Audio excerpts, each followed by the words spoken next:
नमस्कार दोस्तों। साक्षी में रहना या फिर मेरा होना, दृष्टा, ये सब एक ही तरह की गतिविधियां होती हैं। शब्दों में मैं इनको गतिविधियों का नाम दे रहा हूं। हालांकि आध्यात्मिक सफलता में हमारा होनापन को समझ जाना ही हमारी सफलता निर्धारित करता है। जब से आप अध्यात्म में होनापन को समझ जाएंगे, तब से ही आप अच्छी तरह से पकड़ पाएंगे कि आखिर इस सत्संग के दौरान क्या हो रहा है और मुझे इसमें ग्रहण क्या करना है। जैसे कि कहा जाता है कि हमारी जो ये दो आँखें हैं, ये नहीं देखती हैं। इन आँखों के पीछे जो होता है वही एक्चुअल देखने वाला होता है, और उस एक्चुअल देखने वाले का देखना ही उसका गुण कहा जा सकता है।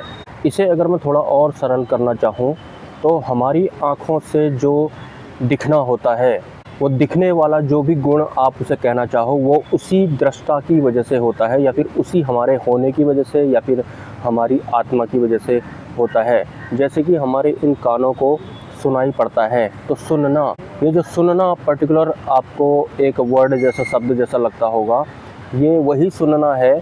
अगर आत्मा नहीं होती तो कानों का सुनना बिल्कुल असंभव है।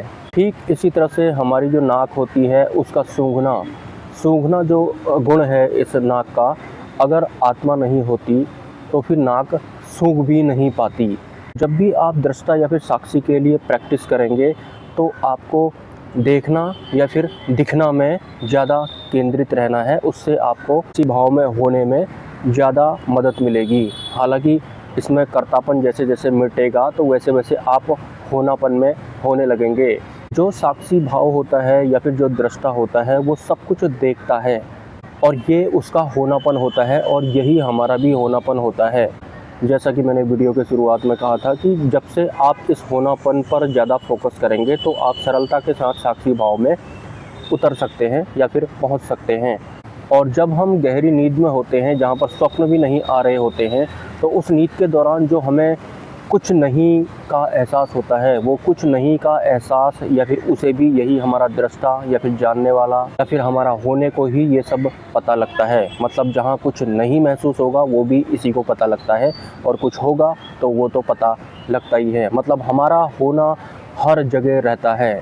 नींद हो भले ही ना नींद ही क्यों ना हो, जन्म हो या फिर मृत्यु ही क्यों ना हो, या फिर जन्म से पहले या फिर मृत्यु के बाद भी ये बने रहता है। और इस होनेपन में ही हमें होना होता है, क्योंकि ये होता ही खुद हमारा है। और ये जो हमारा होना होता है, इसमें हम पहले से ही होते हैं। तो आप प्रैक्टिस जैसी करेंगे कि मेरे को इसमें होना है, तो आप थोड़ा अलग ट्रैक में चले जाएंगे। मतलब हमारा जो होना होता है वो पहले से ही होता है, मतलब हमारी आत्मा पहले से ही मौजूद है।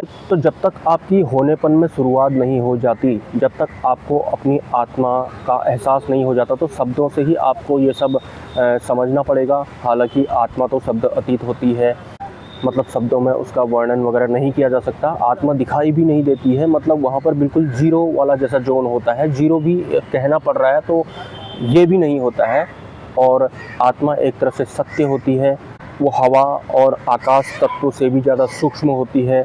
और अगर कोई सच्चा साधक होता है तो एक दिन वही आत्मा या फिर वही सत्य स्वयं ही प्रकट होता है। आपने सुना भी होगा कि सत्य स्वयं प्रकट होता है, लेकिन उससे पहले आत्मा को जानने का या फिर उसमें होने का या फिर सत्य जानने का हमारा दृढ़ संकल्प होना चाहिए। हमें बहुत गहरी प्यास होनी चाहिए। अगर हमें बहुत प्यास होगी तो सत्य हमारे सामने जल्दी प्रकट हो जाता है। हालांकि अगर आपको आपकी आत्मा के बारे में पता लग गया, मतलब आपको आत्मज्ञान हो गया, तो उसके बाद आत्म जागृति या फिर आत्म स्थिरता या फिर आत्मबोध, वो अगले चरण होते हैं।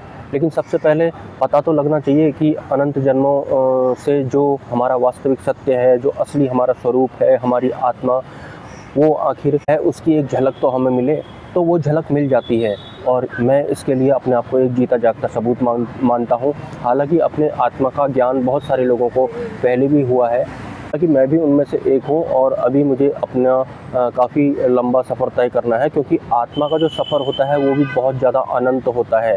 और आत्मा के लेवल में जीने में कुछ अलग ही बात होती है। हम आज से पहले जब तक हमको हमारी आत्मा के बारे में नहीं पता होता है, हम बुद्धिमन के हिसाब से जी रहे होते हैं या फिर बुद्धिमन हमको अपने हिसाब से चला रहे होते हैं। लेकिन जिस दिन आपको अपनी आत्मा की भनक लग जाएगी, उस दिन से आप हर जगह उसे ही ढूंढेंगे या फिर उसमें ही होने की कोशिश करेंगे और एक दिन आप कामयाब भी हो जाएंगे। लेकिन इन सब में हमारे पास एक उच्च स्तरीय गुरु भी होने चाहिए, बिना उनके ये सब संभव नहीं होता है।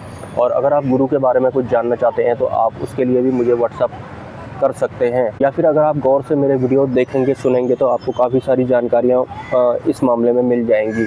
मिलते हैं किसी नेक्स्ट वीडियो में। बारिश आ गई है तो मुझे वीडियो बंद करना पड़ेगा।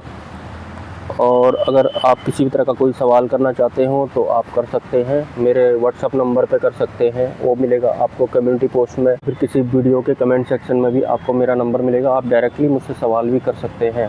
नमस्कार, हैव अ नाइस डे। जय स्वामीनारायण।